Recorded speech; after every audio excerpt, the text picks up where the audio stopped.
Hi there, my name is Dr. Katie Saint, and this video is about repetitive question asking. So, I have had many parents on my caseload come to me and share that their kid is repetitively asking questions and it's driving them crazy. They said they answer, but the child just keeps asking, and sometimes it's to get what they want. Can I have a cookie? Can I have a cookie? Can I have a cookie? But other times it's just about their plans. Are we going to grandma's? Are we going to grandma's? Are we going to grandma's? So it can vary what they're asking about. But what tends to be exhausting to the parents I talk to is just the frequency of the questions.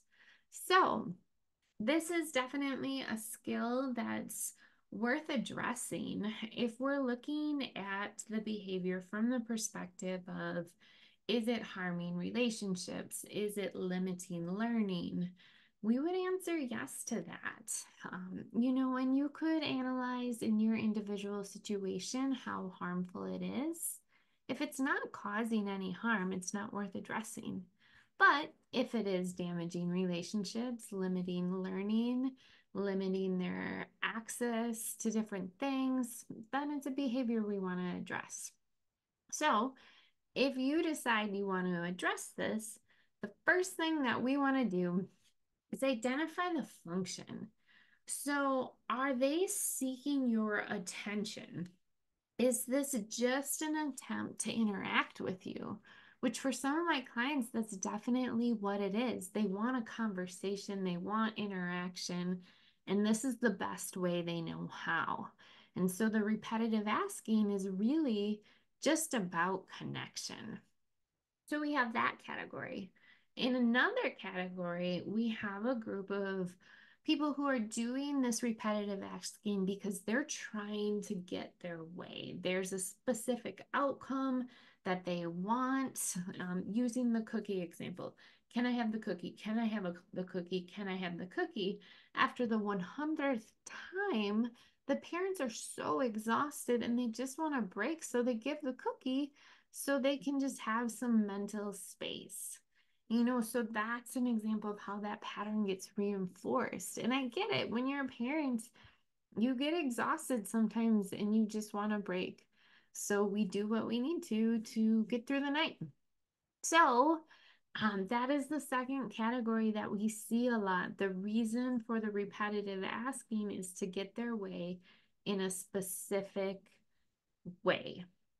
So the approach we're going to take is a little bit different if it's because they're trying to get something specific versus they're trying to get attention. So another reason that people do repetitive asking is to get out of something. They're actually using it as an escape tool. They know if they just repetitively ask these questions, they can get out of the demand. It's maybe cause people to avoid them or walk away. And so sweet, then I don't have to do this thing I didn't want to do. So that's going to be another approach. If the function of their behavior is actually to get out of things, your response to it's going to be different. So then the fourth function is called automatic reinforcement. And what that means is that the child's doing it because it feels good. So asking that question over and over isn't to get your attention. It's like they would literally do it with no one in the room. So in order for it to be automatic attention or automatic reinforcements, they need to do it with none of these triggers present, right? So they're just asking these questions over and over because it's comforting to them and for no other reason. So let's start back at the beginning. If the function of your child's repetitive asking is to get your attention, we're going to teach them different ways that are more functional so that they can connect with you, that they can have conversations, they can have different ways to interact with you. Even if their communication is limited, we can teach them different ways that they can get that connection they're seeking that doesn't push people away. So you're going to want to make an individualized plan on how that child can get interaction in a way that people would like so that it'll be reinforced so that they can get the attention they're seeking. So now let's go to if the function of their repetitive asking is to get something specific, then our approach is going to be a little different. So it is damaging to relationships. It's going to be damaging at school. It's going to be damaging in the workplace if they ask for something they want 100 times. So we want to reduce that behavior so that they can get their wants and needs met in a more functional way. So you're going to need to set boundaries. Hey, I'm going to let you ask this question 3 times, and here's how it's going to work. The first time you ask, I will answer. The second time you ask, I will ask you if you know the answer, and I will have you tell it to me. And I'm going to have you write it down. The third time you ask, I'm going to prompt you to look at the answer and on what you wrote down. And from there, I'm not I'm not going to answer. And so we also want to define the criteria. Say their repetitive asking is they want a cookie. Well, tell them when they can have a cookie. Maybe it's not today, maybe it's tomorrow. I had one kid who asked to go to Chicago repetitively, and that wasn't something he was going to be able to do anytime soon. So sometimes you can grant those requests, sometimes you can't. And so, whatever the answer is, write it down, define that criteria if there is some.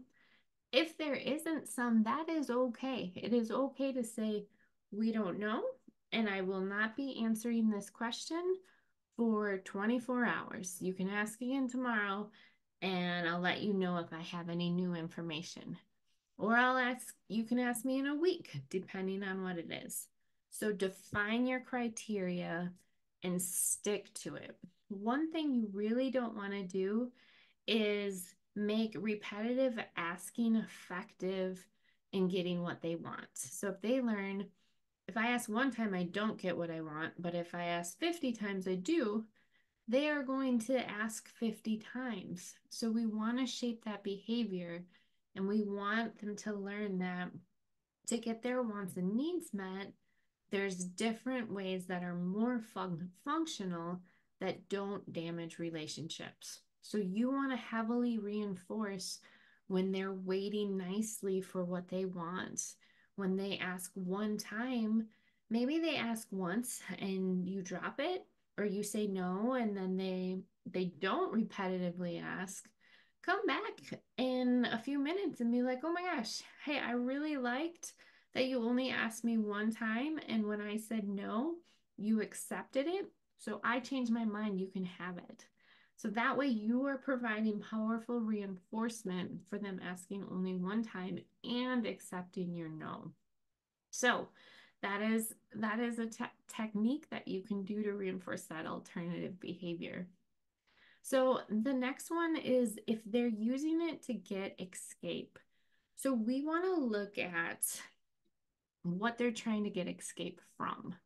So it's very important that you focus on follow through with the demand or problem solve with them why they're avoiding it.